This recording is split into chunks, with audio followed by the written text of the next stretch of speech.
This is the second part of 16 dealing with text and graphics. In this part, I'm going to take the list that I created in the last part, trade out the background, and then introduce some shapes and demonstrate how I time the shapes and size the shapes with the text and the audio.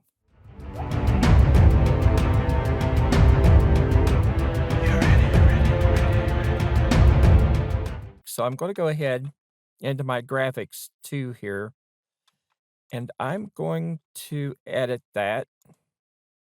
And I'm going to replace that because now I want to show how I use other shapes with the text and what I have to do sometimes with that. So I'm going to go ahead and get rid of that background, and I'm going to bring in the blue background that I've used a lot. And one thing again about backgrounds is you want to make sure that it's not overpowering. In other words, you don't want a background that is so dark and then put dark text on it that you can't read anything. You don't want to have a background that is so light and then you put light text on it and you can't read the text. You want to adjust the background opacity and color and everything else so that it matches the mood of the presentation, but it also has to be something that's going to create a visible, visually appealing contrast with the text. And I've done this quite a bit, so this is going to be fine with the text that I've got. And I'm going to keep the text as white.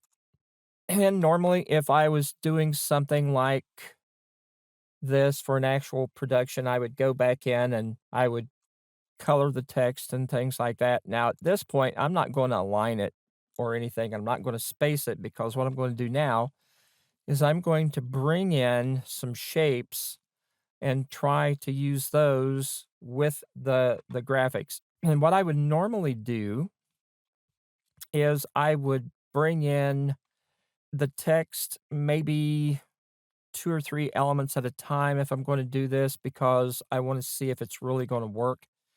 And what I can do here right now is, let's say I want to work with the first 3, I can turn the others off so that I don't see them. So now it doesn't look too visually cluttered, and I can work with the graphics, and I can see if that's really going to be something that I'm going to be able to do with that size. Now, I have some graphics. Let's see if I've pulled them into the bin.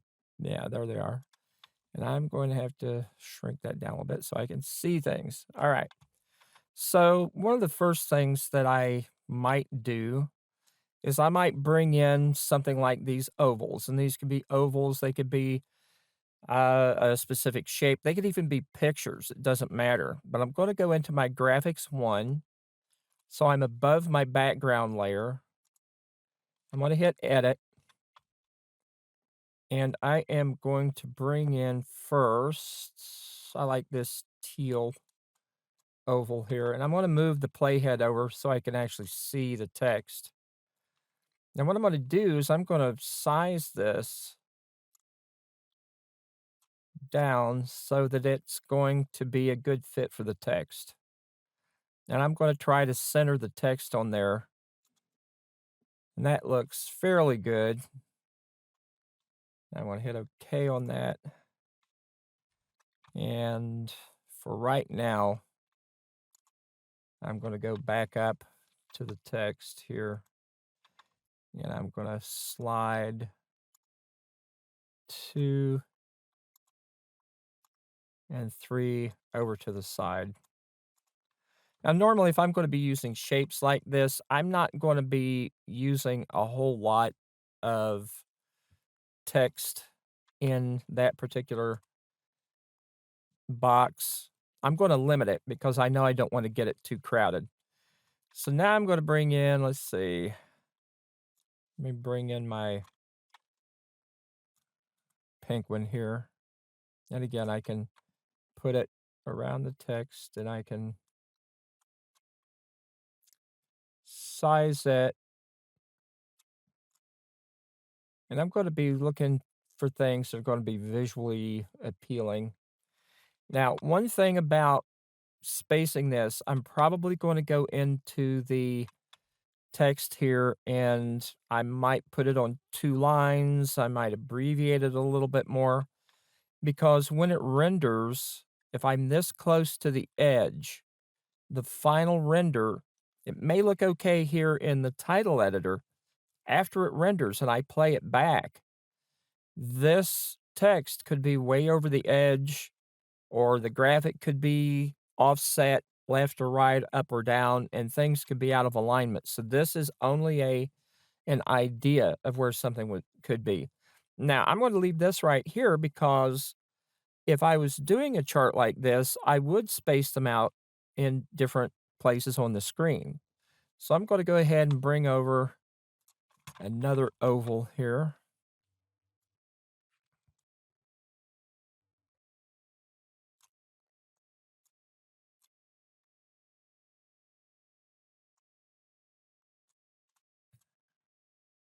And I'm going to size it down as well. Sometimes I size these proportionately, and there's my black screen blink. All right. When that starts to happen, I'm just going to go ahead and hit OK. I'm going to let this render bar do its thing for a little bit because if I don't, I'm just going to wind up with the black screen flashing on and off. That's one of the problems. In all of these versions since 16 that I've used, it does the same thing. It has never changed. All right, so that's about center with that. And I want to be careful handling this around this pink oval. I really haven't spaced these out the way that I really want to right now. If I was doing this again as a real production, I would probably go over and move the text. So what I'm going to do is I'm just going to go ahead and I'm going to move this. And so now I have this here. Go ahead, OK, and I'm going to go back to the text.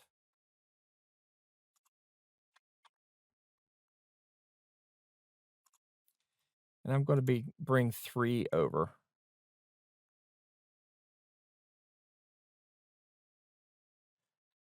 Now you see that 3 is a bit, so I can go into here. I don't need the ampersand, maybe. And of course I get a black screen. So I have to quit here for a second.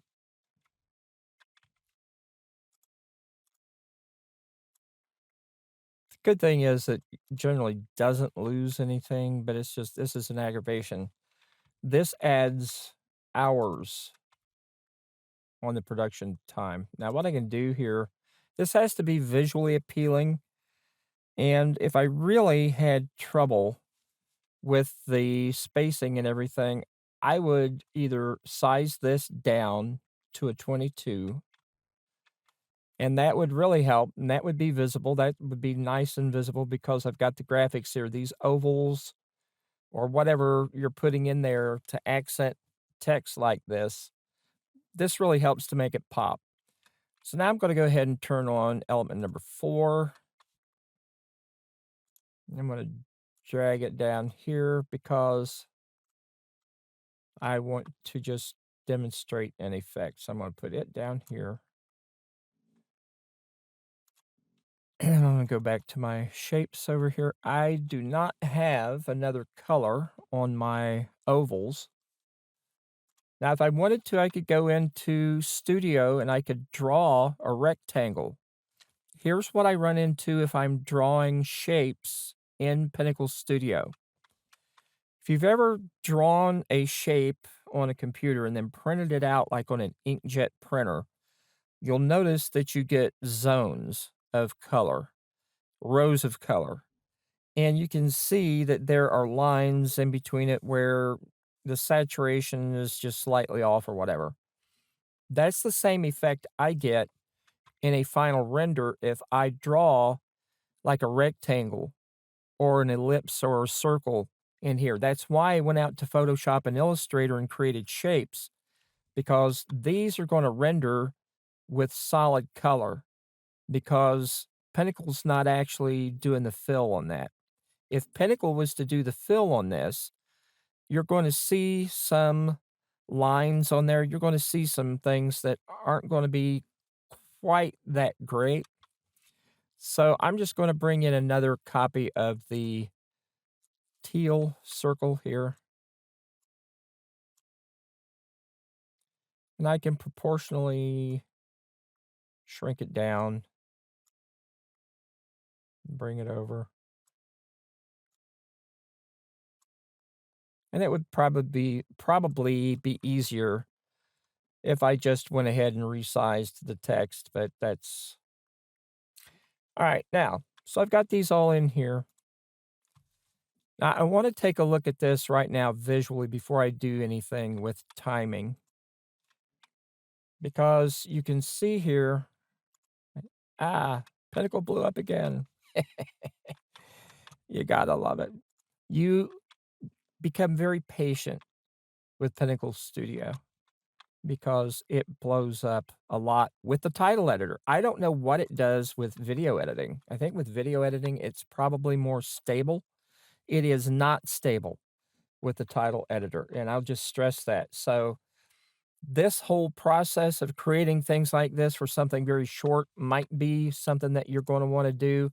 If you're doing a long production, it's going to be very frustrating. And if you're not patient, find another way to do it because this isn't really going to be worth the time or whatever. All right. So, what I was going to demonstrate here, I may not edit all this stuff out this time. I may leave this in there.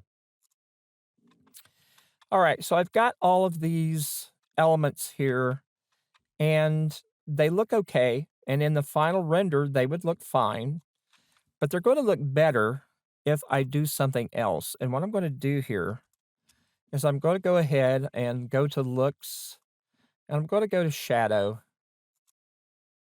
And I'm just going to pick this one. I usually pick this one. I don't know why. It's just the one I've always grabbed. And now what I'm going to do, I'm going to leave them all selected, but I'm going to go ahead and I'm going to go to face. And I'm just going to make that white because white on these colored ovals really works very well. And then we'll close that. Now for the shadow, their design is to make an orange shadow. I don't want that. I want a black one. So I'm going to go down here. I'm going to apply. And then this is just my personal preference. I'm going to make my shadow with a size of 108. Now, what happens is the text is going to pop a little bit more. And let me get here on the timeline and enlarge this. This looks a lot better than it did before. And you can see that that shadow, and realistically, maybe I should change the shadow down to maybe 106 or whatever, but this looks actually pretty good. All right, so now I've already got the text timed, and I already went over that. But now I need to time the elements here, these graphic elements. Now, here's the good thing about them. One other thing, I can go in here and I can name these.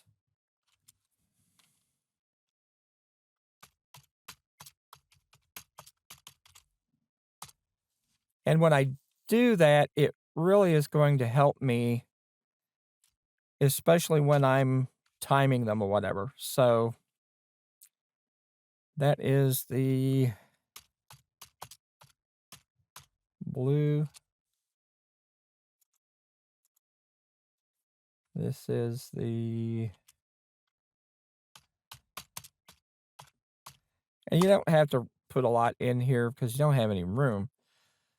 But the thing to do is put something in there so that it's descriptive enough.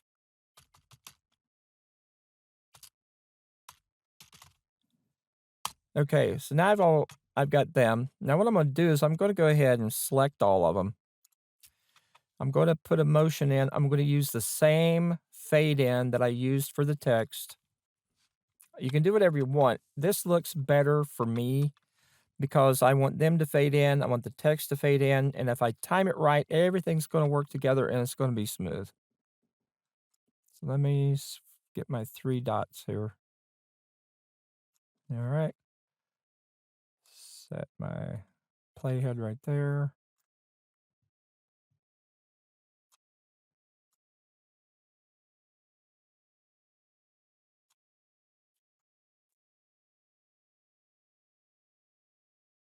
All right. Now, the good thing about timing these is I don't have to sit here and listen to the audio. All I have to do is use the playhead. Now, I know the very first one is going to time in with the text. So I can go ahead and just play that. This is the first item that I'll be. All right. So that one comes in pretty well. So now I want to time in the second element, which is the pink oval. All I have to do is pull this over. And at the point that the text begins to come in is where I want to bring in the oval. And now I'm going to pull over to the next one.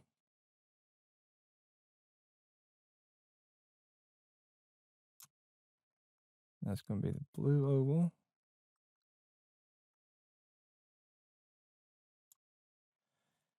And we'll pull out and see where number 4 comes in.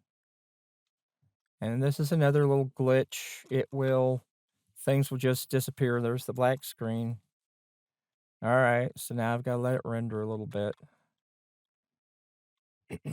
I have an 11th gen i7 processor. I've got 32 gigs of RAM. I've got an NVIDIA 1660 video card. I think I got 5 gigabytes of DDR6. So this machine exceeds the requirements of the program. Now, when I get a gray screen like this or it stays black, it's not a good sign. It usually means that I may have to shut down Pinnacle Studio and restart it. If I have to shut it down, I will use CCleaner to go ahead and get rid of temporary files. I hate it when that happens. Okay. And I'm I'm getting a black screen, so I may have to go ahead and close the program and clean. Yeah, it doesn't matter what I've got running in the background. It doesn't matter what else is going on the computer. It just does this. So I'm going to go ahead and close Pinnacle Studio. I'm going to save that. And we'll go ahead. I use CCleaner. Every time I switch locations here, the resolution kind of realigns things. So I'm going to run CCleaner just to get rid of temporary files and things, some of which are probably being used by, 6 gigs. I don't know what Windows is doing these days. Every single day, I've got 5 to 6 gigabytes of temporary files just piling up. All right, let's open up Pinnacle Studio 22 again. And again, this is what adds so much time to production. All right. So try it again. All right. I just want to time the last oval. All right. All right. 4 is in place there. Of course it is.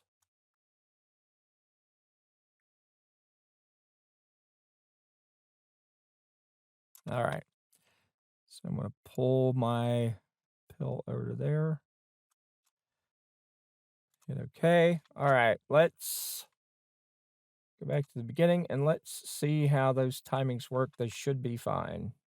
This is the first item that I'll be working with, and the first thing to do is add the text. Once the text is in place, I'll add the graphic and size it to fit the text. The next step is to arrange the graphic and text on the screen. Now I'll time the text to the audio as I've done in the past. Once the audio is timed, I'll go to the graphics and Okay, so that timing is pretty good. The only thing I would do, again, if this was a production project, I would probably trim a little bit of time off of the motion here because it's fading in a little slower than the text. I mean, it's virtually unnoticeable, but it is a slight change. So the text is coming in, and the text is actually more solid than the oval. So it looks fine. The timing is good. Everything looks good. So that's not a problem. Okay, so that's some basic graphics with that. Now, if I in this third part of 16, working with text and graphics, I'm going to take the shapes and the text and the audio that I have synchronized, and I'm going to add in some arrows and show how I time those with shapes and with the text so that I get a smooth transition to introduce ideas during a presentation.